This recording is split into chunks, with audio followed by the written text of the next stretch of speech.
नमस्कार मित्रों, स्वागत है आपका हमारे इस यूट्यूब चैनल पे। थोड़ा सा लेट हूँ, पर खबर आपके सामने है। 2 उत्तर वाले सवालों को रिपीट करने पर प्रतियोगियों ने उठाया सवाल।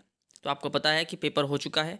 बहुत से पेपर में क्वेश्चन जो है वो रिपीट हुए हैं, स्पेशली 2017 वाले टेट से। तो उस पर भी कुछ सवाल उठे हैं जो प्रतियोगी द्वारा उठाए गए हैं। तो जरा देखते हैं कि क्या वो सवाल हैं, क्या वो लोग जो कह रहे हैं कि हम इसको आगे लेके जाने वाले हैं। तो फटाफट खबर को देख लेते हैं, इंपॉर्टेंट है।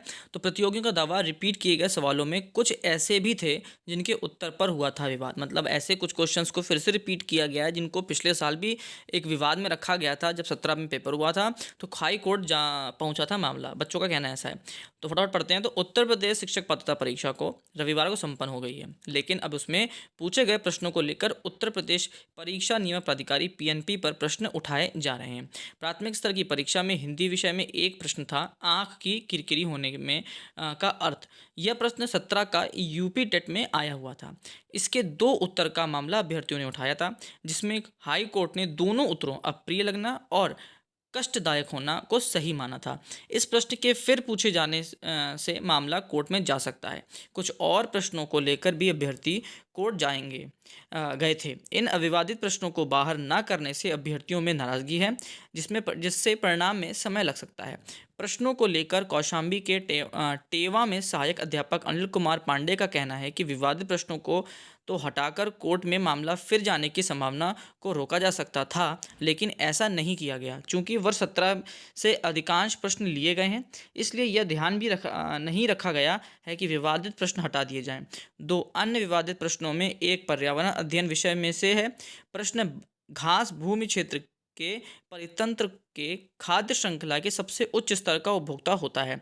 इसका उत्तर पीएनपी ने मांसाहारी माना था, लेकिन कोर्ट ने जीवाणु को भी सही माना। इसके अलावा तीसरा प्रश्न बाल विकास एवं प्रशिक्षण विधि से है। प्रश्न है, निम्नलिखित में किसका नाम सुजनन शास्त्र के पिता से जुड़ा हुआ है। इसमें पीएनपी ने गाल्टन को सही बताया था, जबकि कोर्ट ने क्रो एंड क्रो को भी सही मान लिया था। मामले पर पीएनपी सचिव का कहना है कि प्रतियोगी परीक्षाओं की पुरानी परंपरा है। पूर्व में पूछे गए प्रश्नों को तैयार अनसॉल्व पेपर से प्रतियोगी तैयार भी करते हैं। पाठ्यक्रम से ही सवाल पूछे गए हैं। अगर प्रश्न रिपीट है तो सही उत्तर देकर अभ्यर्थी अंक प्राप्त कर सकते हैं। इससे कुछ लोग चुनाव के चयन समय में तूल देने में लगे हैं। तो बात सीधी सीधी ये है कि मुद्दा पुराना है, 17 का पेपर है। प्रश्न तब जो थे विवादित वाले वो फिर से रख दिए गए हैं और ऑप्शंस भी वही हैं। तो प्रश्न फिर से एक उठता है कि जब तब विवाद था तो आज भी विवाद है। अब अगर विवाद है और 2 प्रश्नों को सही माना गया है, उसके 2 उत्तरों को सही माना गया है, तो क्या पहले से ही पीएनपी उन दोनों उत्तरों को सही मानते हुए आंसर की जारी करेगा, या फिर से कोई एक आंसर जारी करके बवाल खड़ा कर सकता है।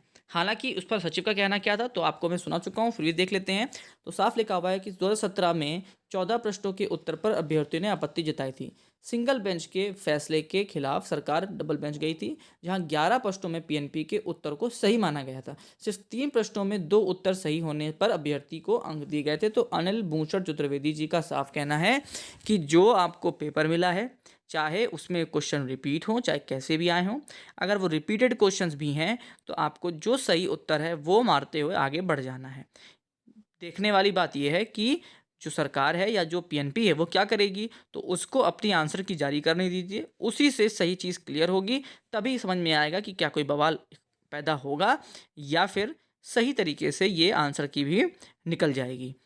कहना बिल्कुल सही है पीएनपी सचिव का कि क्वेश्चंस रिपीट होते हैं तो होने दो, हम अपनी आंसर की देंगे।